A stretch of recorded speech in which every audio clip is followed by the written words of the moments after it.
An anonymous class is a local class that doesn't have a name. All the nested classes we've looked at so far have been created with a class declaration. The anonymous class is never created with a class declaration, but it's always instantiated as part of an expression. Anonymous classes are used a lot less, since the introduction of lambda expressions in JDK8.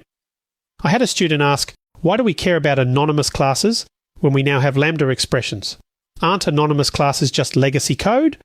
It's true that since JDK8, when lambda expressions were released, they did start to replace anonymous class usage. But there are still some use cases where an anonymous class might be a good solution, and it's likely you'll be running across anonymous classes in older code.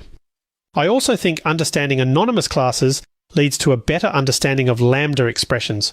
Because of these reasons, I want to cover the anonymous class in the context of the other nested classes. I'll continue on with the IntelliJ project from the last video. I'm going to create a new class in dev.lpa called runMethods, and it'll have a main method. I want to copy the code from the previous main class that sets up an array list of store employees. I also want to create a public static method that takes both a list and a comparator and print out the sorted elements. I'm going to use a generic method here.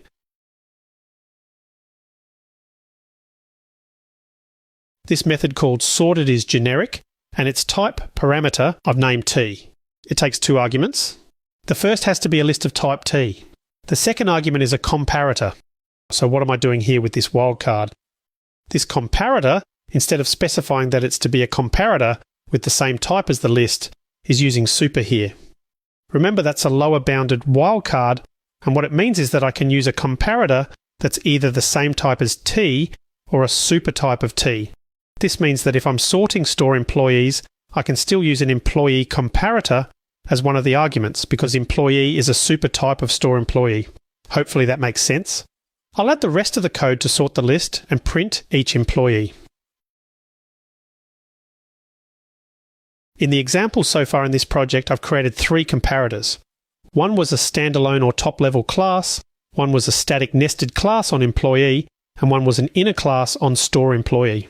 I want to use each of these now, first setting up local variables for each of these comparators.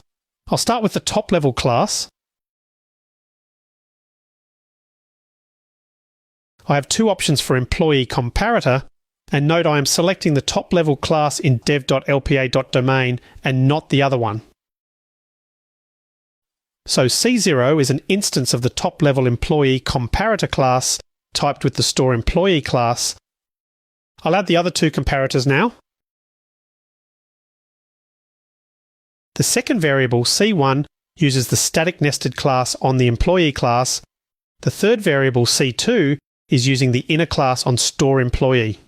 Remember that the syntax on line 29 creates an instance of store employee first, then uses that to create an instance of the inner class. I'll now invoke the sorted method with the store employees list and each of these comparators. First, with C0, I'll copy that statement and paste it twice, and then change C0 to C1 and then to C2. As you can see from this code, the code for all three comparators compiles when I pass it to the sorted method. Let's review what it does when I run it.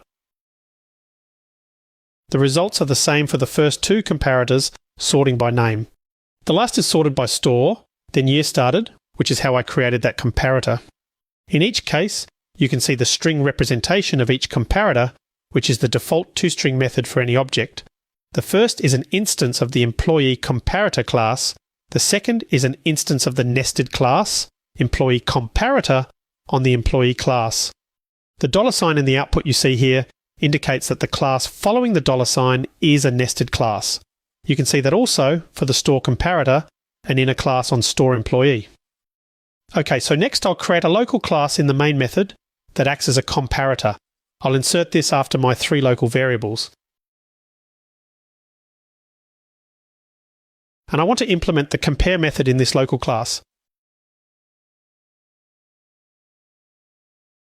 I'll replace the generated code with my own comparison using names again. I want another variable C3 that is an instance of this local class. I'll invoke another call to the sortIt method with this new local comparator. Let me copy that last line and paste it below, changing C2 to C3. Let's see what we get by running it. Notice the string representation of this last comparator.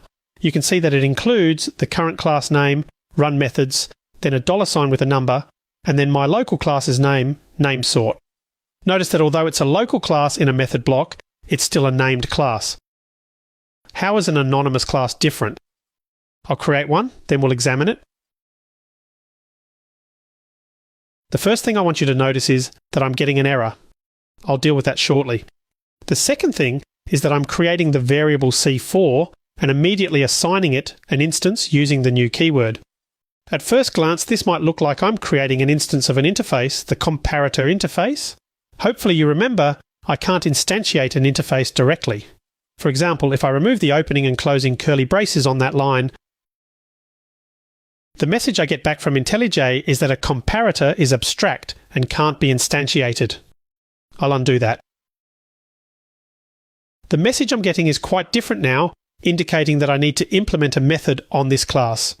The class body, which is represented by these opening and closing curly braces, is telling Java that this isn't an instance of an interface, but actually it's special syntax that means this is an anonymous class being created that implements comparator.